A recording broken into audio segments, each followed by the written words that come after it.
প্রতীকের প্রশ্ন, ফান্ডের প্রশ্ন কোথা থেকে আসছে আমরা জানি না, কারণ আমরাই তো তৃণমূল কংগ্রেস। তৃণমূল মানে মমতা বন্দ্যোপাধ্যায়, মমতা বন্দ্যোপাধ্যায় মানে তৃণমূল।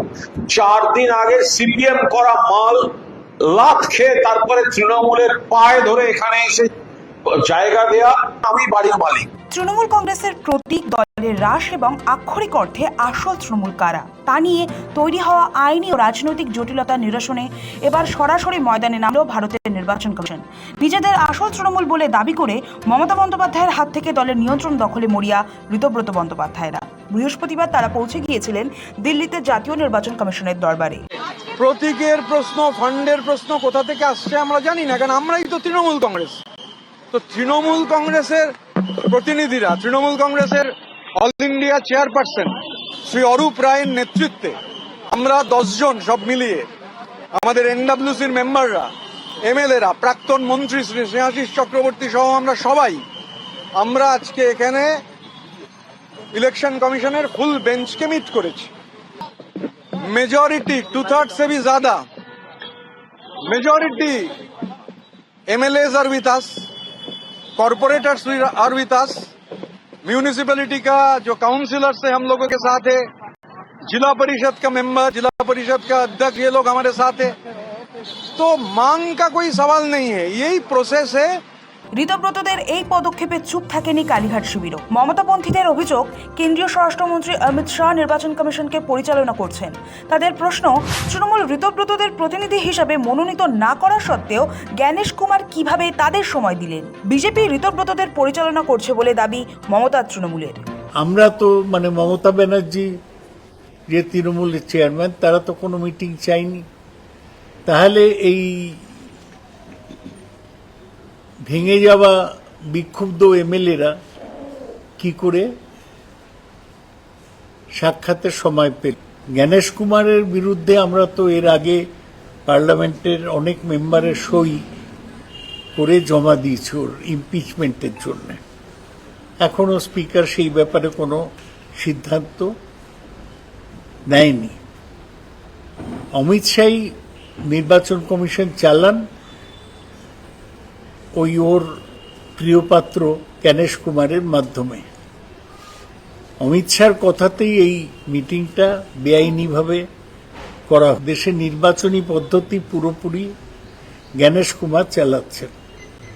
যখন নির্বাচনে কারচুপি করাও হলো না, তৃণমূল কংগ্রেসকে দাবিয়ে রাখা গেল না, এখন অমিত শাহ বিভিন্ন বিরোধী দলকে ভাঙার জন্যে তার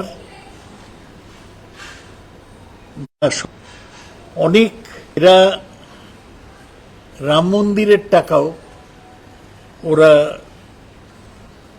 নিয়েছে। এই যে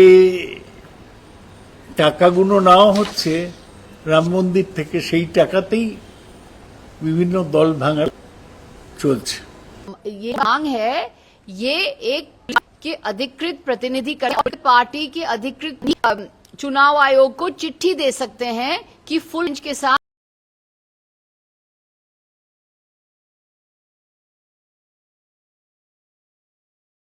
मुलाकात करें। लेकिन आज हमने देखा है कि एक टुटफुटिया झुंड, जो पता नहीं कहां से आ गए हैं ये लोग, एक यहां से, ये टुटफुटिया झुंड जाकर के चुनाव आयोग का जो फुल बेंच है इनके साथ मुलाकात बनाए हैं। ये झुंड कैसे इनके साथ चुनाव आयोग का फुल बेंच किस बुनियाद से इस चुटफुटिया झुंड के साथ मुलाकात की है, तो हम ये पूछना चाहते हैं। और जाहिर है, साफ है कि ये बीजेपी की साजिश है, अमित शाह की साजिश है, और ये चुनाव आयोग अमित शाह के इशारे पे ही। भैया, जो नकली होते हैं उनको सड़क में बैठ के, सड़क पे खड़े होके छाती फाड़ फाड़ के कहना पड़ता है कि हम असली है, हम असली है। ममता बनर्जी और कालीघाट तो कहीं नहीं गई है। ममता बनर्जी जी तो यहीं पे है, कालीघाट तो यहीं पे है, हम लोग तो यहीं पे है। हमको तो बाहर जाके वकालतनामा देना नहीं पड़ रहा है, एफिडेविट नहीं साइन करना पड़ रहा है। ममता बनर्जी को इतने बुरे दिन नहीं आए ममता बनर्जी जी को कि उनको अभी जाके জ্ঞানেশ कुमार का पास बोलना पड़े कि हम असली तृणमूल है, हम ममता बनर्जी। ये जो नकली है, जो गद्दार है, वो जा বেলেঘাটার বিধায়ক কুণাল ঘোষ বলেন, তৃণমূল মানেই মমতা বন্দ্যোপাধ্যায়। আজকে ভাড়াটিয়া নিজেকে বাড়ির মালিক বলে দাবি করলে কি হবে? এটা সম্পূর্ণ আজ দিল্লিতে যে সার্কাসটা দেখা গেছে, এই সার্কাসটা হচ্ছে তৃণমূল কংগ্রেসের সম্পর্কে বিভ্রান্তি তৈরির জন্য আমাদের প্রতিপক্ষ কেন্দ্রীয় শাসক দলের স্পন্সর্ড একটা নাটক। তার কুশীলবরাও সমস্ত তাদের দ্বারা নিয়ন্ত্রিত, অর্থাৎ ইলেকশন কমিশন, জ্ঞানেশ কুমার, যিনি বাংলা এবং তৃণমূল কংগ্রেসকে টার্গেট করে গোটা নির্বাচনী প্রসেসটা চালিয়েছেন, এখন তারা এই ধরনের একটা নজিরবিহীন কাজ, তারা বাড়িওয়ালার একটা নির্দিষ্ট অধিকার আছে, তিনি অথরিটি, আবার ভাড়াটেরও একটা অথরিটি আছে, কিন্তু ভাড়াটে তো কখনো আমি আসল বাড়িওয়ালা বলতে পারো না। এই 10 জন যে তৃণমূলের হয়ে বলতে গেছেন, এই বলার অধিকারটা তো দিয়েছে মমতা বন্দ্যোপাধ্যায়ের, অভিষেক বন্দ্যোপাধ্যায়ের সই। এটা একটা সময় কেউ এসে বললো আমার থাকার জায়গা নেই, আপনার বাড়িটা ভাড়া নিতে চাই। বাড়িওয়ালা বলেন আচ্ছা থাকুন, আমার 294টা ঘর আছে, আপনি কয়েকটা জায়গায় থাকুন। এবার ভাড়াটিয়া হঠাৎ বলছেন আমি বাড়ির মালিক। সর্বভারতীয় তৃণমূল কংগ্রেস এবং মমতা বন্দ্যোপাধ্যায়ের সমর্থক। তৃণমূল মানে মমতা বন্দ্যোপাধ্যায়, মমতা বন্দ্যোপাধ্যায় মানে তৃণমূল। 4 দিন আগে সিপিএম করা মাল লাত খেয়ে তারপরে তৃণমূলের পায়ে ধরে এখানে এসে জায়গা দেয়া, তৃণমূলের হয়ে রাজ্যসভা, তৃণমূলের হয়ে বিধানসভা, তৃণমূলের হয়ে আইএনটিটিউসি সভাপতি, তৃণমূলের হয়ে কমিটির মেম্বার, আর আজকে আসল তৃণমূল পর নিজেদের প্রতিষ্ঠা হওয়ার পর আজকে ওই মহিলার কাছ থেকে দল আর প্রতীক ছাড় ছিনিয়ে নেওয়ার খেলা। এরা তো নিজেদের মায়ের পিঠে ছুরি মারতে পারে। তৃণমূলের এই দুই শিবিরের তরজার মাঝেই দেখা যায় পদক্ষেপ নেয় নির্বাচন কমিশন। আসল তৃণমূল কারা? বিবাদ মেটাতে মমতা ও ঋতব্রতকে ইমেল পাঠালো নির্বাচন কমিশন। 6 জুলাইয়ের মধ্যে জবাব তলব। তৃণমূল কংগ্রেসের প্রকৃত নেতৃত্ব, প্রতীক এবং অনুমোদিত স্বাক্ষরকারী নিয়ে তৈরি বিতর্কে মমতা বন্দ্যোপাধ্যায় ও ঋতব্রত বন্দ্যোপাধ্যায় উভয় পক্ষকেই 6 জুলাইয়ের মধ্যে লিখিত জবাব দিতে বলল নির্বাচন কমিশন। দুই পক্ষকে এই বিষয়ে নিজেদের সুনির্দিষ্ট মতামত ও লিখিত বক্তব্য জমা দেওয়ার নির্দেশ দেওয়া হয়েছে।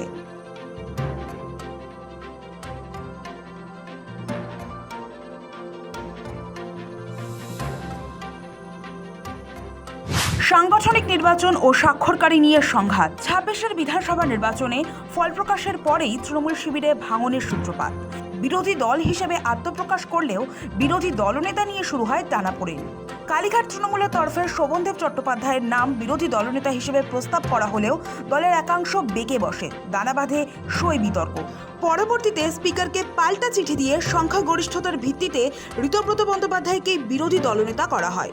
এরপরেই মমতাপন্থী ও মমতা বিরোধী দুই শিবিরের দ্বন্দ্ব আরও প্রকট হয়। সূত্র বলছে, অল ইন্ডিয়া তৃণমূল কংগ্রেসের সাম্প্রতিক সাংগঠনিক নির্বাচন এবং দলের অনুমোদিত স্বাক্ষরকারী কারা হবেন তা নিয়ে গত কয়েকদিন ধরেই দুই শিবিরের তরফ থেকে একাধিক দাবি ও পাল্টা দাবি জমা পড়েছে কমিশনের দফতরে।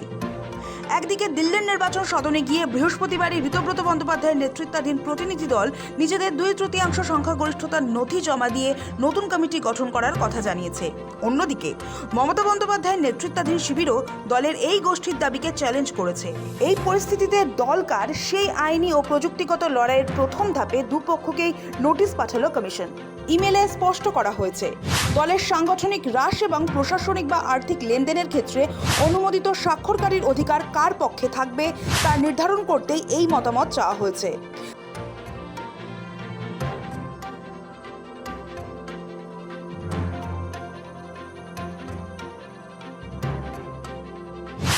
জুলাই ডেডলাইন, নজর নির্বাচন কমিশনের দিকে। নিঃসন্দেহে রাজ্যে ক্ষমতার সমীকরণ বদলে যাওয়ার পর তৃণমূল কংগ্রেসের অন্দরের এই প্রতীক ও দলের নাম দখলের লড়াই এখন চরম সন্ধিক্ষণে এসে দাঁড়িয়েছে।